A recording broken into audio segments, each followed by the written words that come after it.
Joining us now is Chris Gayle. Welcome, Chris. How are you? I'm fine, Donna, and hope you're fine yourself. Yes, I'm here today in New York. Where are you calling in from? Kingston, Jamaica. How's the weather in Ah, New York? I know Jamaica's very tropical right now and beautiful sunshine. it's fall right now, so it's like crisp. The wind blows through the trees, kind of thing. It's not too hot, not too cold, just about right. But now I was born in the Midwest, and so I like all four seasons. How about you? Are you more of a winter kid, a summer kid? You know what? I've traveled so many places around the world, and I've never experienced snow in my life. I don't like the cold. I don't like cold. Okay, so I'll take the sun, the heat any day, but not the cold. Trust me. Not the. Well, maybe sometime we're gonna have to like at least get like some fake snow and put it in your freezer, and then you can at least build a snowman or something, right?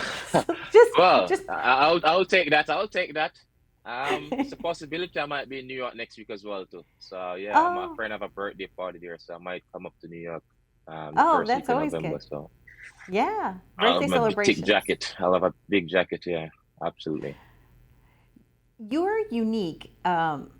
That's easy word to say. I can't even think of a better word. But Chris, in all the people that I've interviewed before, I've never met someone that's been so successful as a pro athlete as well as an entertainer.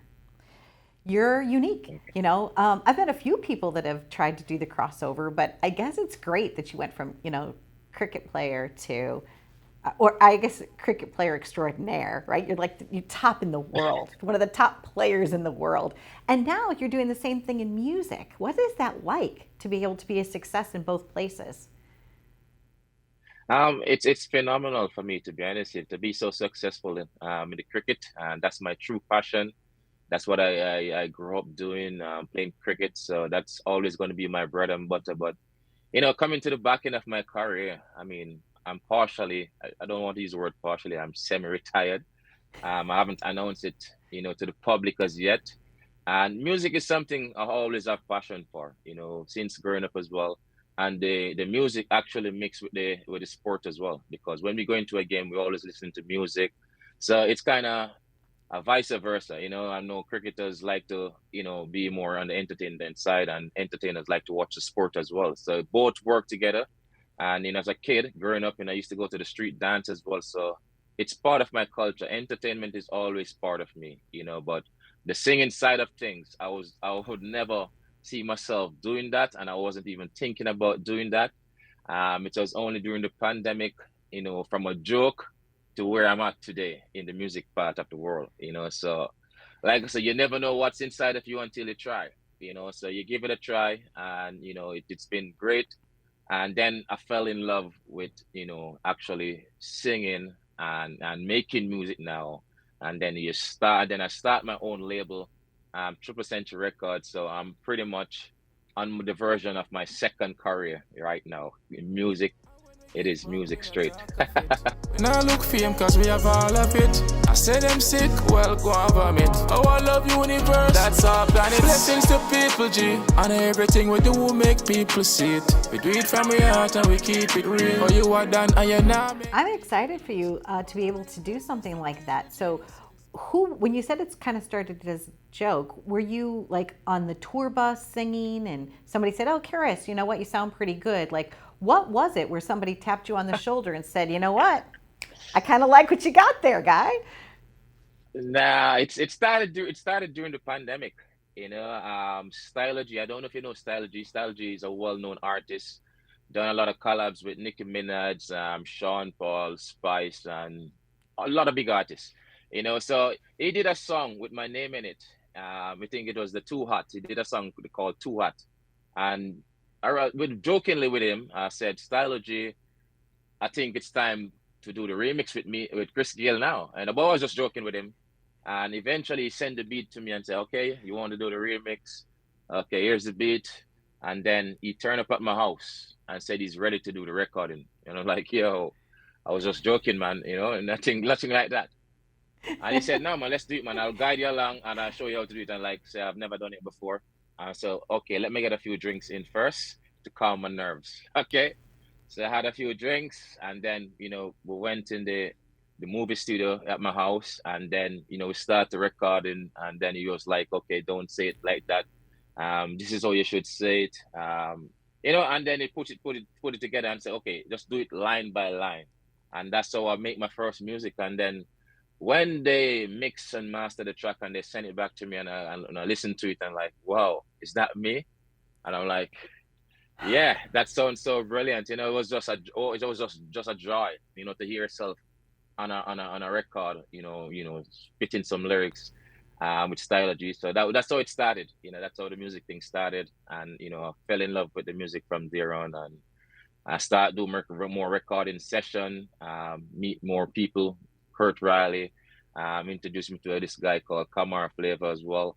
And then he becomes my engineer, and then we start to do more recording and then writing music. And overall, I have over about 14 songs now, 15 songs. Done some big collabs with some, you know, international artists as well, and locally as well. So yeah, this is where it's at today. I'm excited for you that you like took that dare and you just like went for it. And probably similar to how you have inspired other people to play cricket and how you've kind of mentored them and brought them along. They must have had like some talent in order for you to be able to help them. Same thing, you were just like an undiscovered talent. You had the talent, you just didn't know. And then by having the mentor kind of work with you, right? It's like, who knew? You probably didn't Absolutely. even know you could do it, but I'm sure you're loving it. Have you guys been able to perform out live now? Have you been doing some concerts and things? I haven't, that's the thing now. I haven't done any concerts as yet. That's the next priority. To do more rehearsals and get a feel of the stage, how you're going to handle the stage. So that's where I'm at now. That's the pinnacle of my next step.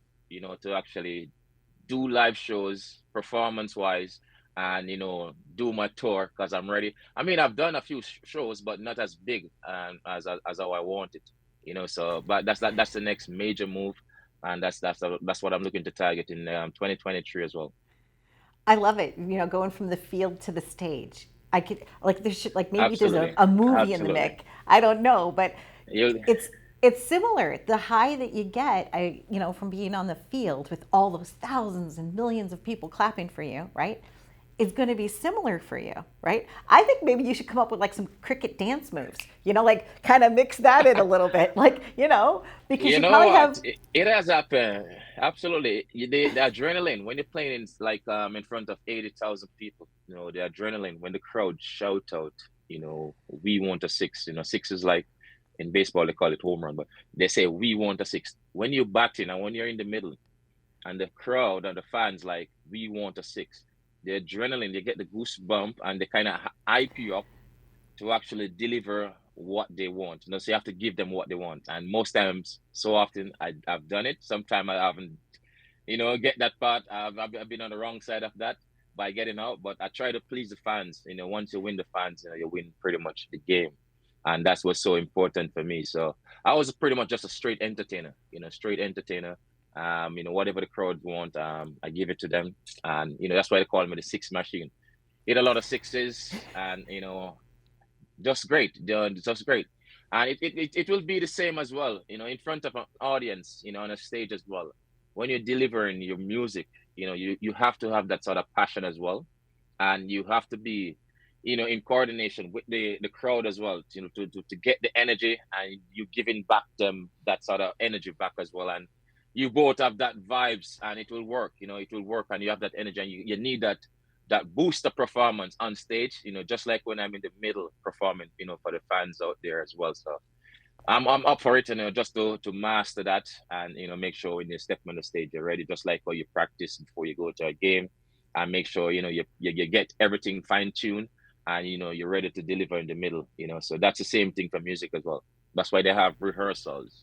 You do Yes. your rehearsals and you practice your lyrics and everything, and you know what you're saying on point and how you're going to get the crowd to interact with you as well. So, yeah, I know what's happening, but it's just to get it done.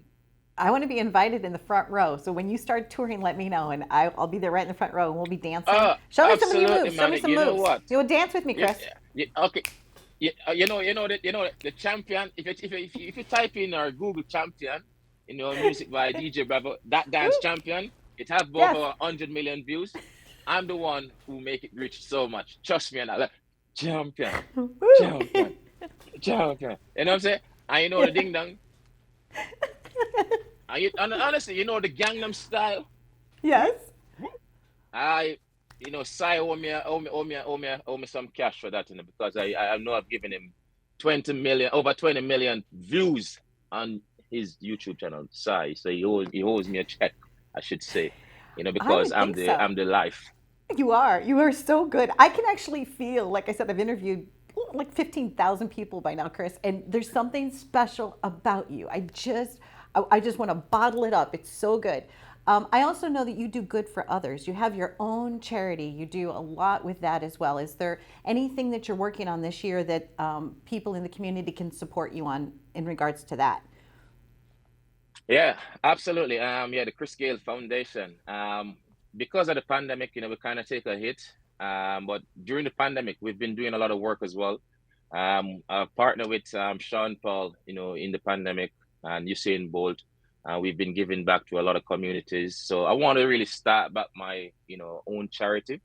It take a little dip, and I'm raising funds now. Starting from my last party recently from September the 21st, 40 Shades of Gayle. So you can watch it on YouTube when you get a chance, Donna.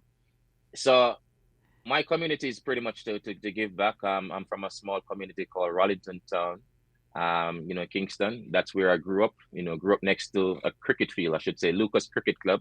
And that cricket club has actually, given me everything, because I grew up without water, grew up without electricity as well. So most times, more so often, at Lucas, getting the water, electricity there. So it's like you're pretty much in the street, and the club, you represent the club as well, and then you excel and you make it to the furthest. So I'm always giving back to that club. One thing I will always do is to give back to that club. 100%. It doesn't matter what. Sometimes I have some get together like Christmas treats. Back to school, I've done those things already. So I want to regenerate those stuff again.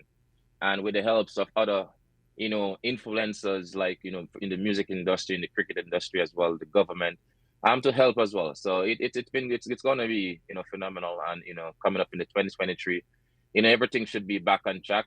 And then, we can, expect good things from the Chris Gayle Foundation. Absolutely. Let's talk about that new album.